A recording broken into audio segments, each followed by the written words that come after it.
नमस्कार दोस्तों, स्वागत है आपके हमारे यूट्यूब चैनल जिप्रा क्लासेस पर। आज के इस वीडियो में हम बात करेंगे फिजिक्स की इस न्यू सीरीज पार्ट 11 पर, और इसमें हम बात करेंगे कोणीय संवेग संरक्षण के नियम पर। दोस्तों, हमने पिछले वीडियो में हमने पढ़ा है रेखीय संवेग संरक्षण का नियम, ऊर्जा संरक्षण का नियम। अब हम बात करेंगे किस पे? कोणीय संवेग संरक्षण के नियम पर। तो इसमें ये जो कोण वाला सिस्टम आ गया है, ये कोण नाम आया है, एक वर्ड आया है कोण, तो इसमें कहीं ना कहीं एक घूमने वाला सिस्टम है। तो चलिए इसको देख लेते हैं, इसकी डेफिनेशन क्या बोलती है।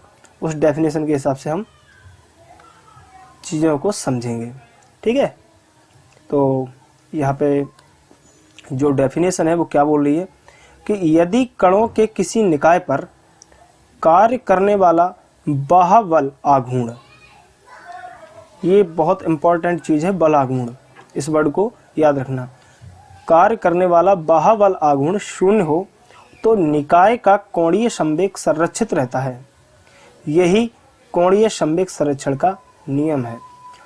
दोस्तों, ये बिल्कुल रेखीय संवेग संरक्षण के नियम जैसा है, बस इसमें चीजें क्या हो जाती हैं कि वो घूमने लगती हैं, चीज को घुमा हुआ जाता है, इसमें बस एक कोण का सिस्टम आ जाता है, ठीक है। तो चलिए ये बल आघूर्ण देख लेते हैं कि क्या होता है। ये बल आघूर्ण बहुत इंपॉर्टेंट चीज़ है, इसको हमें समझना पड़ेगा, ठीक है। तो यहाँ से बल आघूर्ण देखते हैं। बल आघूर्ण होता क्या है दोस्तों? बल आघूर्ण को टाउ से प्रदर्शित करते हैं, ठीक है, और ये भी एक सदिश राशि होती है। अब देखो बल आघूर्ण होता क्या है कि देखो, जैसे मैं मान ले रहा हूँ कि एक कोई पंखा बना देता हूँ, फैन, सीलिंग फैन है अपना, इस तरीके से,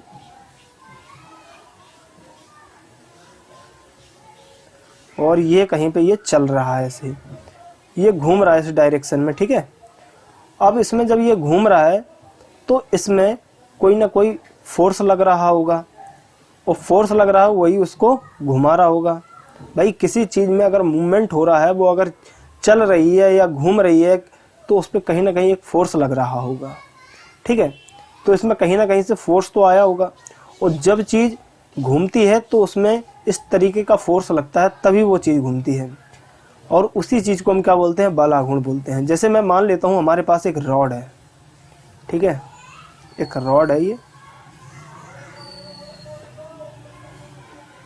और ये रॉड को मैंने यहाँ पे बांध रखा है, एक फिक्स कर रखा है, इस पॉइंट से इस तरीके से फिक्स कर रखा है। अब इसको घुमाने के लिए हमें क्या करना पड़ेगा कि इसके परिता ये घूमने लग जाए। ये जो चीज़ है यहाँ पे, ये जो रस्सी है या कुछ और चीज़ मान लो, डंडा मान लो, ठीक है, स्टिक मान लो, इसके परिता ये घूमने लग जाए इस तरीके से, ठीक है। तो ये कब घूमेगी? जब इस पर बराबर के फोर्स और विपरीत दिशा में लगेंगी, ठीक है। मान लीजिए एक फोर्स F इस डायरेक्शन में लगा और दूसरा F फोर्स इस डायरेक्शन में लगना चाहिए, ठीक है, F, तभी ये चीज़ ऐसे घूमने लगेगी, ये फिक्स रहेगी और इस तरीके से रोटेट करने लग जाएगी, ठीक है। सेम इस पर भी एक फोर्स लग रहा होगा इधर पे, एक फोर्स लग रहा होगा इसमें इधर पे, और एक फोर्स लग रहा होगा इस तरफ पे, और ये तीनों फोर्स कैसे होंगे? बराबर के होंगे। तो ये चीज़ को घुमा रहे हैं, इस पंखे को घुमा रहे हैं। तो जब कोई दो बराबर के फोर्स और किसी अक्ष के परिता विपरीत दिशा में लगते हैं, तो जो एक बलयुग्म का निर्माण होता है, और उसी बल को हम क्या बोलते हैं? बल आघूर्ण बोलते हैं, ठीक है। ये बलयुग्म है, ठीक है, ये बराबर का है और विपरीत दिशा में लग रहा है, तभी ये चीज़ घूमेगी। और इसके जो घुमाने का जो फोर्स है उसी को क्या बोलते हैं? घूर्णन बल या बल आघूर्ण बोल देते हैं, ठीक है। तो इस चीज़ को हमने समझ लिया है। अब हम बात करते हैं किस पे? जो हमारा नियम है उसको सिद्ध करेंगे, किस तरीके से इसको सिद्ध कर सकते हैं। कोणीय संवेग संरक्षण, ठीक है। अभी हमने दोस्तों आपको बताया है बल आघूर्ण। बल आघूर्ण को टाउ से प्रदर्शित करते हैं, इसको टॉर्क बोलते हैं, ठीक है। अच्छा, और जो कोणीय संवेग है, कोणीय संवेग को जे से प्रदर्शित करते हैं, जे से, ठीक है। तो कोणीय संवेग समझ लेते हैं कि क्या होता है। कोणीय संवेग, जब कोई वस्तु घूम रही हो तो उसको रुकाने के लिए जो हम फोर्स लगाते हैं, ठीक है, उसमें जो परिवर्तन करते हैं, जो उसका जड़त्व होता है उसमें जो परिवर्तन होती है वो क्या कहलाता है, कोणीय संवेग कहलाता है। अब कोणीय संवेग को अगर यहाँ से अगर हम देखें तो कोणीय संवेग होता क्या है कि कोई वस्तु मान लीजिए घूम रही है, ठीक है, तो उस पर जो जड़त्व है वो कितना है, I, और उसका वेग कितना है, ओमेगा, ठीक है, ये ओमेगा यानी कि कोणीय वेग है, ठीक है। तो J बराबर I ओमेगा, इस तरीके इसको क्या बोलेंगे, ये J है, इसको क्या बोल देंगे, कोणीय संवेग। तो कोणीय संवेग किसे कहते हैं, जड़त्व आघूर्ण और कोणीय वेग के गुणनफल को हम क्या बोलते हैं, कोणीय संवेग बोलते हैं। अब यहाँ से जो टॉर्क होता है, ये टॉर्क यानी कि बल आघूर्ण होता है, ये क्या होता है, जिस तरीके से हमने न्यूटन के द्वितीय नियम से रेखीय संवेग में पढ़ा था कि संवेग परिवर्तन की दर क्या कहलाती है, फोर्स कहलाती है। सेम यहाँ पे भी कि ये जो कोणीय संवेग परिवर्तन की दर होती है, वहाँ संवेग परिवर्तन की दर बोल रहा था, यहाँ पे हम क्या बोल रहे हैं, कोणीय संवेग।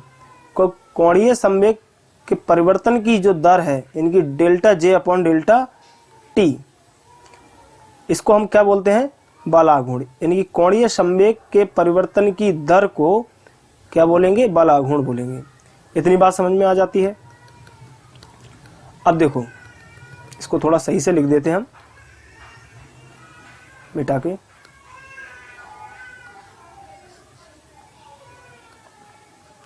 तो यहाँ पे टाउ बराबर हम क्या लिख दे रहे हैं, कोणीय संवेग यानी कि डेल्टा J में परिवर्तन और की जो दर है डेल्टा T। अब इसमें क्या बोला गया कि बाह्य बल आघूर्ण शून्य हो, तो बाह्य बल आघूर्ण यानी कि टाउ को हम क्या कर देते हैं, 0 कर देते हैं। तो यहाँ से टाउ बराबर 0 हो जाएगा, तो 0 इज इक्वल टू क्या हो जाएगा, डेल्टा J। दोस्तों ये डेल्टा J है, ठीक है, delta J divided by delta T।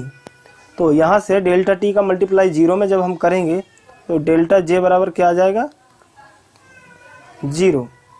अब यहाँ से J बराबर क्या हो जाएगा, 0 हो जाएगा, तो J बराबर 0 हो गया। तो यहाँ से हम लिख सकते हैं कि कोणीय संवेग यानी कि J बराबर क्या हो जाएगा, एक नियतांक हो जाएगा, ठीक है। अब यहाँ पे J बराबर हम क्या लिख सकते हैं, I ओमेगा बराबर क्या हो जाएगा, नियतांक, क्योंकि हमने ऊपर पढ़ा है ना J बराबर क्या होता है, I इंटू, इसको I बोल देते हैं, ये इनर्शिया होता है जड़त्व आघूर्ण, I को जड़त्व आघूर्ण बोलते हैं, और ये कोणीय वेग सॉरी नियतांक, ये यहाँ पे नियतांक लिख दिया। तो यहाँ से हम लिख सकते हैं I1 ओमेगा 1 बराबर I2 ओमेगा 2, ठीक है, ये हमने सिद्ध कर दिया है, ठीक है। कि अब इसका एग्जाम्पल जैसे मैं बताता हूँ, जैसे कुम्हार का जो चाक होता है, तो जब वो पहले घूम रहा होता है, ठीक है, तब उसका जो कोणीय वेग होता है वो बहुत ज़्यादा होता है।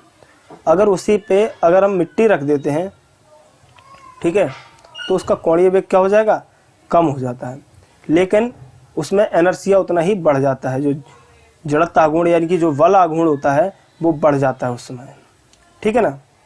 तो इस तरीके से ये हमारा नियम सिद्ध हो जाता है, I1 ओमेगा 1 बराबर I2 ओमेगा 2। ये यहाँ से इस चीज़ को सिद्ध कर देते हैं।